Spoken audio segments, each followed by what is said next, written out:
Welcome, everybody, to Adrenajen's weather forecasting secrets, where I'm going to share some of my favorite ways of figuring out where is the wind, how much snow are we going to have. And I like to talk about prime time. I'm going to share with you how I figure out when is prime time. I see a lot of people turn up to go, say, snow kiting at 9 a.m. in the morning, and they sit around all day, and I turn up at 3:15, and all of a sudden the wind picks up. Now, how did you know? Well, we've been sitting around all day waiting for the wind, and I'm going to share that with you today.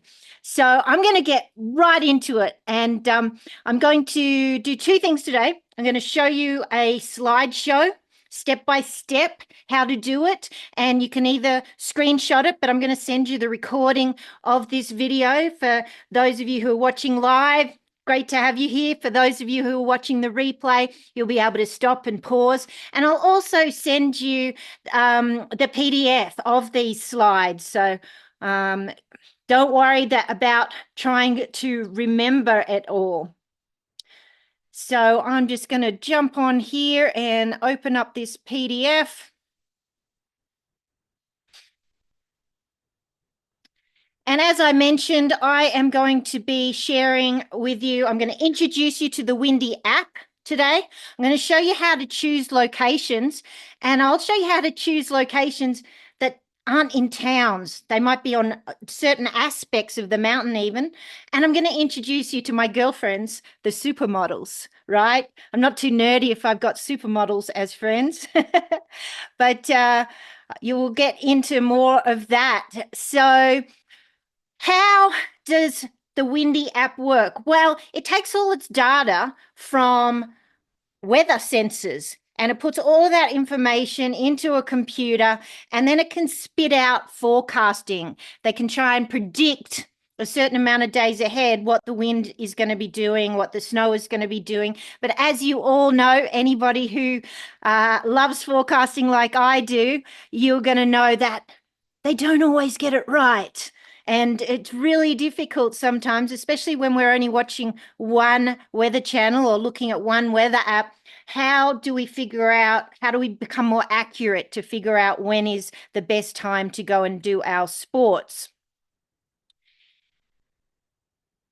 So we're going to be using the Windy app today, and you can see it is a red symbol. So if you haven't downloaded the Windy app, I suggest that you go onto your app store, look for the Windy app. There are two apps called Windy, and one of them has a blue signal, one of them has a red signal. So make sure you're looking out for that red with the white W. And that is the app that I use, and it has the best features in it. It's simple to use once you understand it. And as you get more advanced, you will be amazed at what you can actually do. And so we're going to go through settings. I'm going to show you how to set the parameters to either wind or snow or clouds or whatever you're trying to figure out. I'm going to show you how to do your locations. Once you get your location set up, make sure you save it to favorites, because then you can come back there anytime. I'm going to show you how to display either basic or wind, and how to compare the forecasts from my super models there.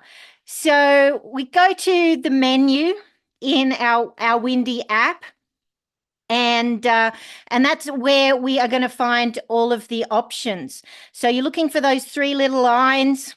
Depending on whether you have the premium version or the free version is awesome. You don't need the premium version unless you are a nerd like me, and it's only $12.99 a year, not a month, a year. So I figure $12 is worth it to score my sessions. And the first thing you're going to want to do is go to settings, and that's where you're going to be able to set everything to either knots or kilometers per hour, miles per hour. When I'm talking wind, I love using knots because it's an international unit for terminology. Oh, I can't spell. Internet. I'm better at weather than I am at spelling. But to set the temperature, or if you're changing countries, you can go from Celsius to Fahrenheit. I love doing snow in centimeters because it always sounds deeper. And altitude, you can choose whether you want meters or feet and things like that. So you want to, if you're new to the app, make sure you set the settings to make it a lot simpler for you. And then you can choose what parameter you want. And when I mean parameter, we can use wind or clouds or waves or pressure. And you're going to want to nerd out and have a bit of a play with the app and see exactly what they've got. Now, these slides were actually made with the old version, and I'm going to be going through on my own phone to show you the new version in a minute. But there's a white arrow up the top, and that's what we can press to actually find our current location. Instead of you having to zoom around the map and figure out where you are, you can just press that arrow and it will take you to where you're going. And then up the top, there's a search magnifier where you can type in your location that is closest to where you're going. So if you don't have a name for that secret little spot that you're going to, you can put in the town that's closest, and then you can move around the map to actually find your location. Now, if you're typing in, say, Island Park, this is one of my favorite snow kite locations in Idaho. You can see that the arrow is pointing to one that has a camera next to it. So that's not actually the town of Island Park. That's taking us to the webcams, right?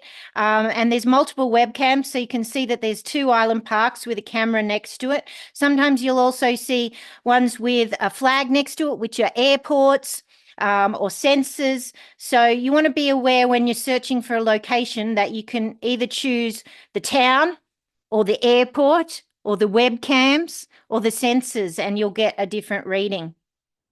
But once we find our place on the map that we want to forecast for, that's when we're going to touch the screen for pinpoint location information to figure out exactly where. And the great thing about this app is it allows me to touch on one side of the mountain and forecast, and then touch on the opposite side of the mountain. Because if we're talking about wind, it might be definitely windier on one side of the mountain, and then on the leeward side, it's going to be gustier and less wind. And we're able to do things like that. It's actually amazing. As I mentioned, don't forget to press the love heart to save your location to your favorites so that you can find it easily again. And once you get to your location, you've got some things that you can check out. You've got your local sensors. So by touching that where it says 69, if you touch on that, it'll give you all of the weather sensors that are in the area. So you can start getting not just the forecast of what they thought it was going to be, but the actual, what is it actually blowing right now? But one of the things about those local sensors is you want to figure out where they are. Sometimes the guy that set up the sensor wasn't a wind sports lover like us, and he puts the sensor near a tree. And that tree blocks the wind on a certain direction, and therefore that sensor does not give us true readings. So we can't just go, there's a sensor, that's exactly what it's blowing. We need to actually, I love to go and find the sensors, check them out, and see what obstacles are around them that could actually affect the wind readings. Because if that sensor gets affected by a tree or terrain feature or a building or something that is on one side of it and it's blowing from that direction, it means that the weather models, the computer systems, are not being fed the right information. So therefore the forecasts are going to be wrong. And so I call it translating. You need to be able to translate that sensor. So if it says it's blowing 10 knots and I get to my location, it's actually blowing 20. I know that if it says 10, it means 20, or I need to double it. But that comes with time of checking the sensor, going and having your activity, going to the location and seeing what the actual wind is, and then afterwards going back to the sensor and seeing what it was blowing all day. And then underneath, you can check out all the local webcams as well. That's a great way to see, hey, did we get some fresh snow overnight at that location? Or you can see what it's doing. And then down the bottom, we have got our basic display, which gives us Is it sunny? Is it cloudy? What's the temperature? What's the wind doing? And what wind direction it's going.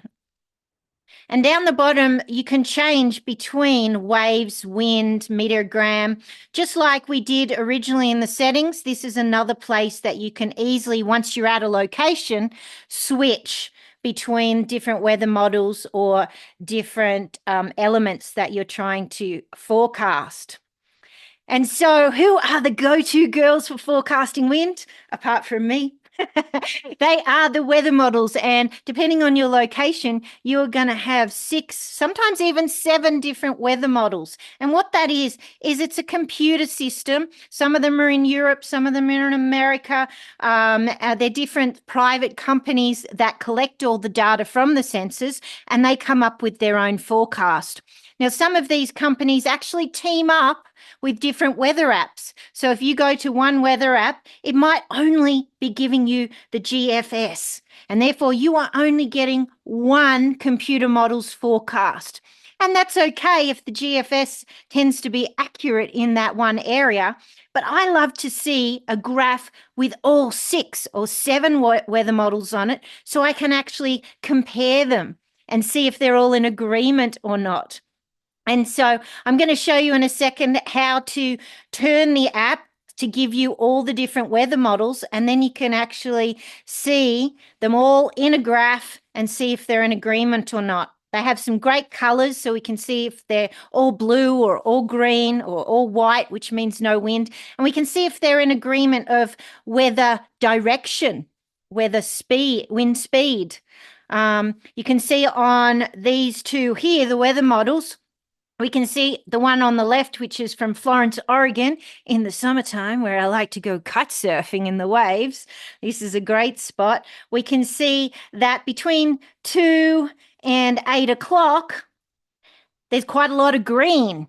In fact, on the bottom one, which is the HRRR, we've got a little bit of red starting to form at 5 o'clock as well. So I can see that they're all in agreement that 5 o'clock is going to be the windiest time of the day. So we don't want to turn up at 5 or we might miss it. We know we want to turn up at about 2 o'clock when the wind picks up, and then we should be able to kite anywhere from 2 up until about 6 o'clock, 7 o'clock, and score a great kite surfing session. If we look at the one on the right, we can see that, boy, there's a lot of white there. So it doesn't look like a great kite surfing day. You might get a little bit of wind at about 3 o'clock in the afternoon. This is all in military time. So 15 minus 12 is 3 o'clock.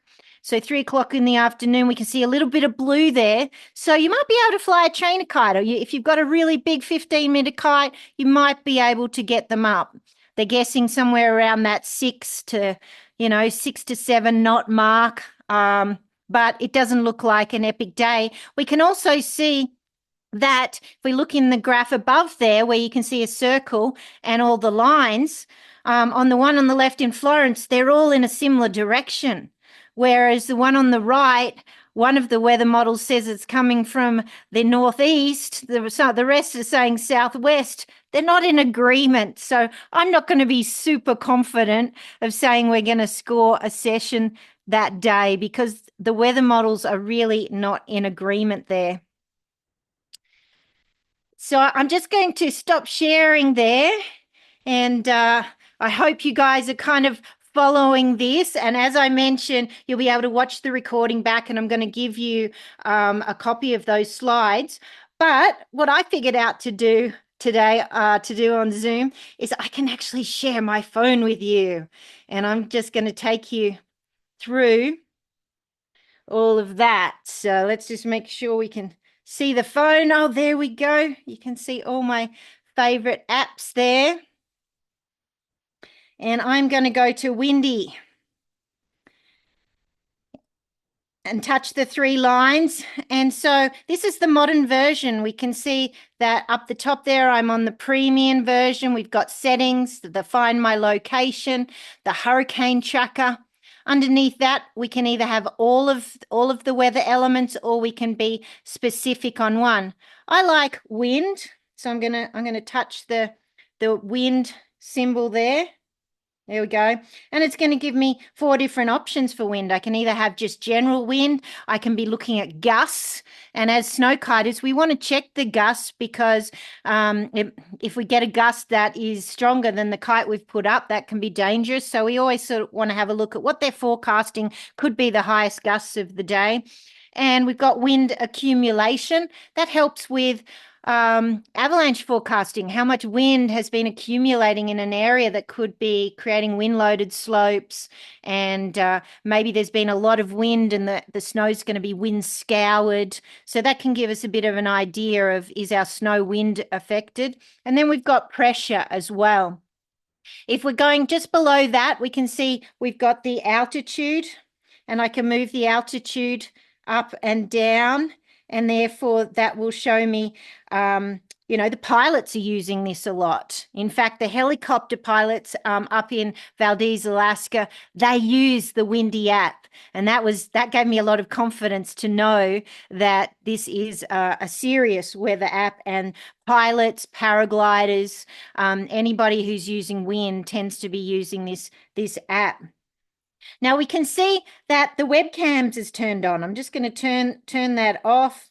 Just put it to my favorites. That would show me where all of the favorite locations are. And I'm just going to go back to my map there, and I'm going to go to my location here in Bozeman. We can see that is in the middle of the screen, and we can see, I love this. It looks windy. Look at all the lines. We can see the lines moving to the contours of the terrain. We can see where it's red, the redder it is, the higher the wind. Where it's green, there's actually a scale all the way down the bottom, at the very bottom of the screen. It says knots. Purple is 0, blue is 5 to 10, green is 10 to 20. Then it gets to orange to 30. Red is the 40 knots. And so right now I've got this set to 3,000 meters high. If I go back to altitude, which is surface level, and go back, we can see it's nowhere near as windy at our surface level as it is up high. And so I'm going to be using that altitude if I'm going to be kiting up a mountain. I go, okay, that mountain is, say, 3,000, 4,000 feet. Let's change our settings here to altitude in feet, temperature, knots, feet, elevations. That should be right. And there we go. So 2,500, 3,000 feet. I'll be able to then have a look and see what the wind is doing at 3,000 feet. So really gives us a good indication of altitude wind levels. Now, what I love to do is to touch that reported wind. Now, if I have that setting to reported wind and I go back to my map, woohoo! Look at all those numbers. It shows me every wind sensor and what it's actually blowing right now. So I can see that just to the east of Bozeman, over here, that is going to be Livingston, and that tends to be a super windy location. And so wherever I touch on the map is where it's going to give me a forecast for. So I'm going to zoom in to the Bridger Ranges. We can see there's a ridge line there. There's Ross Peak. Now, Saddle Peak, this is a great place. I love to ski, and we can see it's giving us all the contours there. And I'm going to touch on the location where I want to go. And up the top, we can see forecast for this location. Now, it's right in the center there. I'm going to move that little arrow to Saddle Peak. There we go. And down the bottom, we now have a forecast for Saddle Peak. And in the red, we've got basic in the middle there. And what I'm going to do is I'm going to change that to wind. And what that does is that now gives me 1, 2, 3, 4, 5, 6, 7 different weather models. And I can see at 6 p.m. right now, they're out of agreement. We've got the HRRR telling us it's going to be 10 to 14 knots from the southwest. We've got the M Blue also saying from the southwest. But we've got the top three, the ECMWF, the GFS, and the Icon, actually saying it's going to be coming from the east. So they're really in disagreement. And that tends to be quite typical when we're on the leeward side of a mountain there at Saddle Peak. Let's actually move our sensor to the other side of the mountain and see what it's saying right there. Has it given us any difference there? Not too much. Not too much. They definitely are the M Blue and the HRRR is they're close to agreement, 7 to 15, 10 to 14. So I'm going to guess that we've got somewhere around that 10 to 14 knot mark on the west side of the mountain. Some of the weather models are better than others when it comes to timing. So the one down the bottom, the HRRR, tends to be most accurate within 24 hours, whereas the GFS, for instance, tends to be most accurate within 3 days. So again, if this is today, whoops, Friday, here we go. So here's today, we can see Friday, we can see Saturday. Looks like it's going to be windier on Saturday morning. Saturday afternoon, we've got 1, 2, 3, 4, 5 of them in agreement of our wind direction. We've got quite a bit of color there. So if I wanted to go snow kiting, this isn't a great snow kite location. This is a great skiing location. I know that that is a good time to go because nearly all of them are in agreement of direction and they've all gotten a bit of color. If you see blue, that tends to be good for a beginner kiter or big kites. If we see green, green is go. We are on. We are going snow kiting. If we start seeing red, like at 5 p.m., we can see on the NAM, we've got 16 to 31 knots. So looks like the wind could pick up in the evening right before dark. It's getting red, and that means we might need our small kites. And we can see it's quite gusty, 16 to 31. That's nearly double the wind speed to the gusts. And so we know it's going to be picking up. It's going to be gusty. Now, if we go back to the basic, there we go, basic. And I go to compare forecasts down the bottom.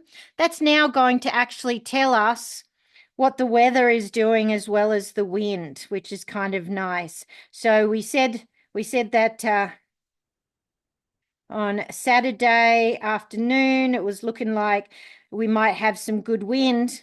But we can also see, and that's why it's getting windy, is we've got a bit of a storm coming in. We can see there's some precipitation with the little snow and the rain symbols at 3 p.m. And yeah, there's definitely some snow coming in, and that sort of makes sense of why it's going to get gustier towards the end of the day. So if I saw that and I knew we had good wind, I would definitely want to go earlier in the day rather than leaving it too late to, when the highest wind of the day was. I need to figure out prime time by going, okay, when is the best wind speed for me? If I'm a beginner snow kiter, then I don't want to go at the windiest time of the day. I probably want to go, when the wind is just picking up. If I'm an advanced snow kiter and I'm like, yeah, I want the strong wind, I want to fly my small kite, I might be looking for the windiest time of the day. But if you did that on this particular day, you might get stormed off and lose your visibility. So I've shown you how to switch between the wind and the basic. We can see down the bottom there where it's red. We can switch between the different weather models if we want to. If I touch on that one there, we can move between GFS, the Icon. So if you just wanted to look at one weather model, I don't think there's any point doing that. You may as well go down to the compare and then have a quick look at all of them and see if they're all in agreement for cloud cover. And if I go back to my settings, and we've got it set to reported wind. I can also go to webcams, and that shows me where all of the webcams are in the location. And look, I do have a webcam on top of Saddle Peak, just along the ridge line there. Let's touch on that. And luckily we've got a little bit of sunlight left. We can see there's some good snow up there. And down the bottom there, we can see the nearest webcams. Bozeman North, Bridger Bowl, Belgrade, which is the town, that's the airport. So we can get a visual, eyes on, by using the webcams. And then, as I mentioned, we can go to the reported wind and go to, say, here's the Bozeman Airport. If I touch on that wind sensor there where it says 8, that's going to tell me the temperature, 37 F. The wind is coming from 170. That's the degrees on the compass, right? And then we've got 8 knots. And if I move down the bottom here, this little graph down the bottom, I can see what the wind has been doing all day. So I can see that it's actually the windiest right now that it's been all day at that particular wind sensor. So by zooming out, I've shown you turning on the wind sensors is great for us kiters. You can also put the webcams on, like I said. You can have paragliding spots, kite spots, and air quality. I use that if there's ever a bushfire around and you're wanting to find the best spots. You've got tides, you've got surfing spots, you've got waves. There's so much to this. You can also turn on the isolines of pressure. So if you're a super weather nerd like me, we can have a look and see what the pressure is doing, and that's also going to relate it back to the wind. And just for fun, let's put the hurricane tracker, and that is going to show us where the hurricanes are right now and what's happening. And we can see by zooming out, we can really see what the weather is doing all around the world. Very cool colors, right? So the purple and the red is the windiest locations. And if you actually use this app on your laptop, you can get a 360 degree of the world, which is super cool to look at, to see where the windiest spots in the world are. There we go. Look, there's Australia right now. For you, Sarah, there we go. That's what's happening in Australia right now. There's a lot of wind down south towards Antarctica. We can see there's not a lot of wind on the east coast. I'm flying into Sydney here in a couple of days, and I will be forecasting what the wind is doing at all of our snow kite locations on the south coast. But right now it's blowing offshore. It's not good kite surfing weather. It's probably great for surfing because that helps with our waves. So I hope I'm going to stop sharing now, and I'm going to open it up to some questions. I hope you guys found that helpful, and I hope you learned something new. It is quite complicated, but the more that you play with the app and you start checking out all the different things, you'll find that you'll have your favorite things that you do. And once you've got it set up with your your wind sensors, and you've got the settings set up to your favorite documents. Hey, is that Victor there? Victor, the inflictor. I'd like to welcome Victor to my weather forecasting presentation. Victor is, seriously, I'm honored to have Victor here because he is one of the masters of weather forecasting. I would have been a lot more nervous if I knew he was here the whole time. But Victor has taught me so much about weather forecasting, and he gets really into detail. And if you want to learn more, he is the man. You can follow him all summer on victortheinflictor.com, and he does all the forecasting for Hood River and the Gorge if you're a kite surfer. And he also does some forecasting for the Oregon coast where I hang out. But thank you so much, Victor, for coming. I hope that I did you proud, sharing some of your knowledge and keeping it simple for everybody who's new to forecasting.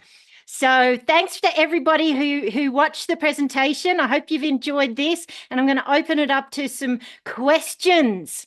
Victor, do you want to unmute and just say hi? I'd be so honored. You have to press the unmute button. I mean, Victor has been weather forecasting before there were weather Okay, sensors, can before there you was hear me? internet. I can hear you, Victor. Hello. Well, you personally know how challenged I am with this digital age because I've been forecasting weather since what 40 years now by looking at things and just smelling and my ailerons. I mean, we go through so much adrenagen. My kite mentor. They, As you know my story, the first time I ever flew kites was in the snow.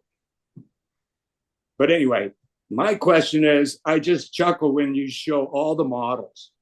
And you know my thing. I have one model that I look at religiously over 40 years. And I build my own models based on that model and other models. And I chuckle when everybody uses all the models. There's too much information for me. I get confused. And so my question is, when you show me on one side of a mountain peak 5 different wind directions, I'm like, I wish I didn't know that. Which one do you use? You have to go and remember, right? And log it in to our yeah. brains. And you said that earlier in your presentation.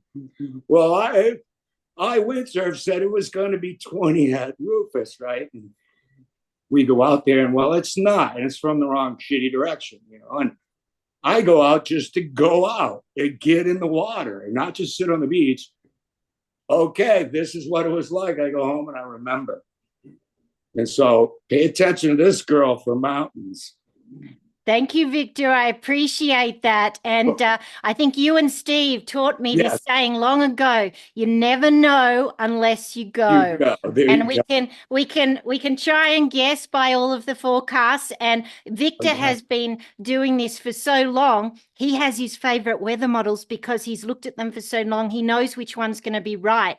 But when we're new to forecasting, and especially Yes. if you're going to a location you've never been to, you can always contact the local kiters. Like Philip's here. He's got a group of snow He kiters is. Wayne's up there. in Squamish, and I bet you Okay. if you speak to those guys, they will have their favorite weather model or favorite app because they know that this one tends to be accurate. But for people who are going to a location they've never been to before, we need to, it's more like going to Vegas. We need to gamble. And so if you can Yeah. have a quick look at a weather sensor and That's just see, are they all in agreement or not? Or we don't need to focus on every single weather model individually, just to see, hey, is there yeah. three or In more general. all saying that it's going to be green? Hey, I'm going to gamble that it's going to be on today. But Whereas, you just mentioned something and that was quite important is that get with the locals, you know, and find out what happened. And you know, the typical thing here in the gorge is everybody goes to the beach where it was good yesterday, and that's what cracks me up. You know, It's a huh? gambler's Well, fallacy. let's go, right? Philip, how you doing? I, Philip, did you enjoy that? And have you got some yeah, questions for me or Victor? I mean, no, your show.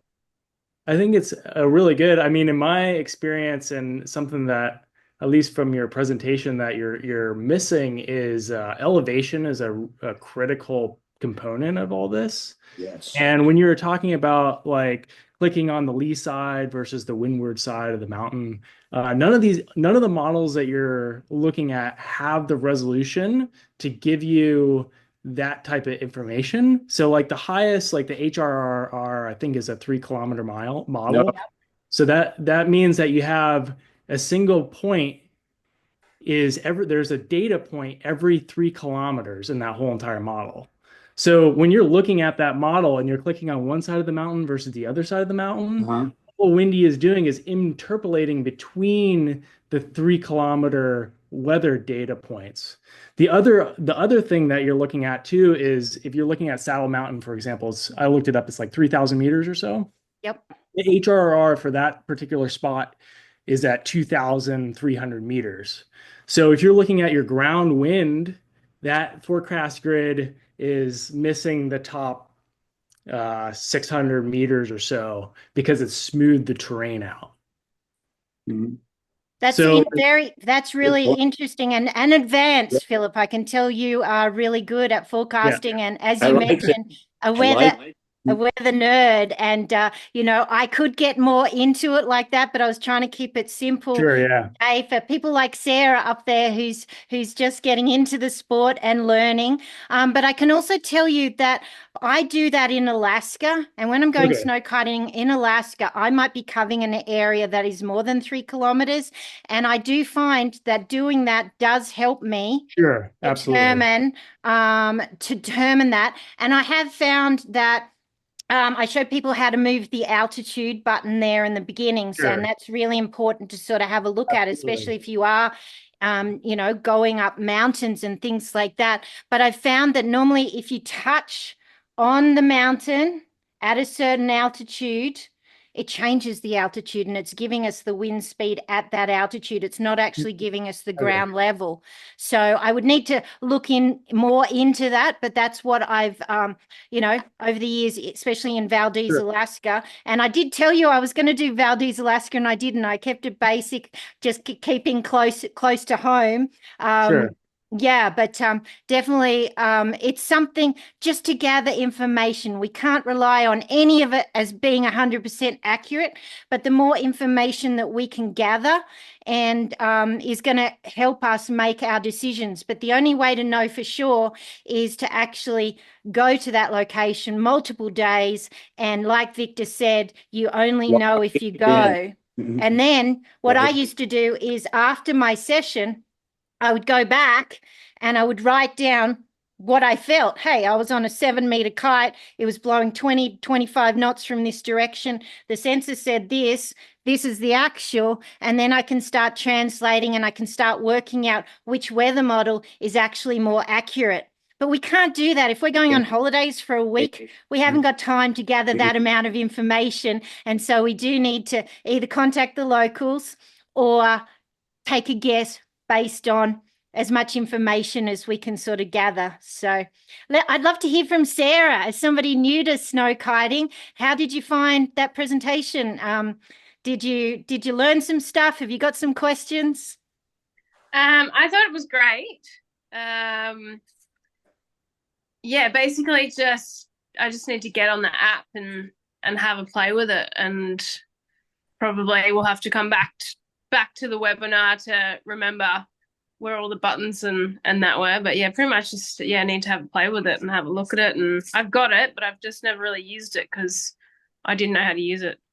Well, I hope I hope after this presentation and I'll send you those slides that you can figure out how to use it. I find a lot of people download the app and then they get overwhelmed because there's so much stuff there. And hopefully I've taken you sort of through the basic steps of setting up all of the kilometers or miles or not, set it up to what you understand, and just being able to flip through wind or snow or clouds and have a bit of a play at your location. But that's really going to help you, especially out in the backcountry of Threadbow. We've got a sensor at the top of the Threadbow chairlift that we can use, but there's no sensor on Mount Kosciuszko. And so I'm constantly, putting my forecasting for different areas in the backcountry near Kosciuszko. And we can also do that for snow, and we can use all of these tools to help us for avalanche forecasting and knowing what's happening out there with our snowpack as well. Sarah's into backcountry in Australia, so I thought I'll relate that back to you there. Yeah, no, that's awesome. No, it was great. I liked it. Cool, cool. I hope you become a weather nerd too, Sarah. No, don't I'll do get it. there. I'll get there. Don't do Thank it. you. All right. Well, thanks, you guys. I really appreciate hearing from Victor and Philip. Thank you so much for providing some information. You're making me go back, and I'm going to be double checking to make sure that that they're giving me the information that I think they're giving me. And Sarah, thanks again. I'm going to see you in Australia next week, and Yeah. I have a kite I'm going to put in my bag for you. So I will message you and we'll chat about that. But thanks for watching, everybody. I appreciate you all, and I will see you next time. when Good I'm to there meet to you. share Bye. some information. Thank you. Yeah. Thank you. Bye. Thank you. Well done.